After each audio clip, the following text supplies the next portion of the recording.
everybody, today I will be talking about how the curb bit affects a horse physically and mentally. On the right is an example of a curb bit with chain. The photo makes comparisons between the bit and the nutcracker. To clarify, we're comparing the two because they can be classified as levers or levers. Both require effort or force to be used correctly and possess a fulcrum.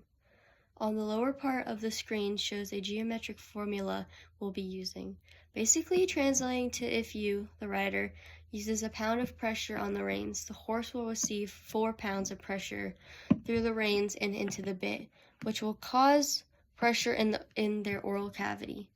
Thus, the specific bit will also make the rider think they're using less force because of its leverick actions. Yet the horse can feel every ounce or pound being used. Thus, the horse will seek a way to avoid pressure by either moving its head back, like in the next example I will show you. The oral cavity has little to no pressure when the horse's head is on the vertical, but when the rider draws back the reins, pressure will begin to build. In order to find release, the horse will often move their head further back. Hyperflexion, or rocker, better known, is often the outcome. With more pressure being added with each hand movement of the rider, the tongue frequently compresses due to the small area of the oral cavity. And don't forget that there is 2 bits inside the mouth in this already compressed area. The tongue will often become referred to as blue tongue due to its dark lilac or dark purple shades it will become due to the lack of oxygen and blood flow, because the bits are already very tied to the bars of the mouth and doesn't leave a lot of room for this tongue.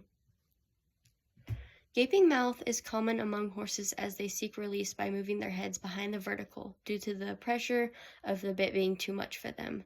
7 of the 16 horses I saw enter the ring in a dressage video on FEI, all the 7 horses out of the 16 had their mouths already gaping.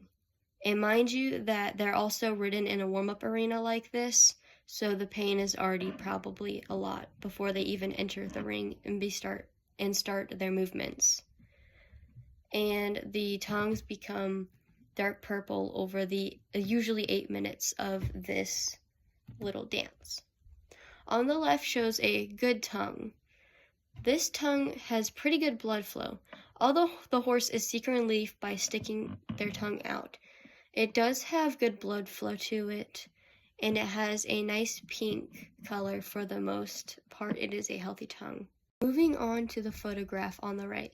This tongue is extremely unappealing, and it also has little to no blood flow to it, which is causing its very dark, almost grayish purple color. There is a clear difference between which of these is a better tongue.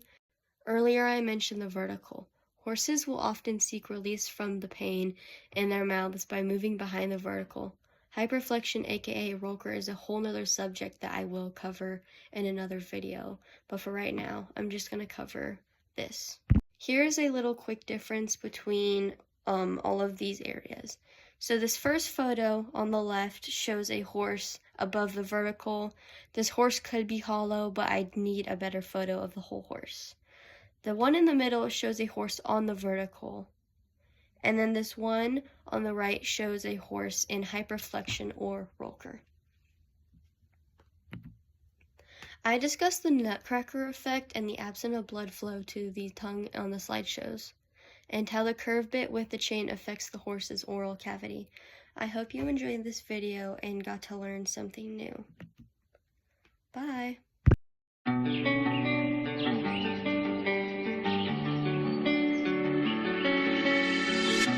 You were like a ransom note. If I give in, will you come home? I put everything I had into getting you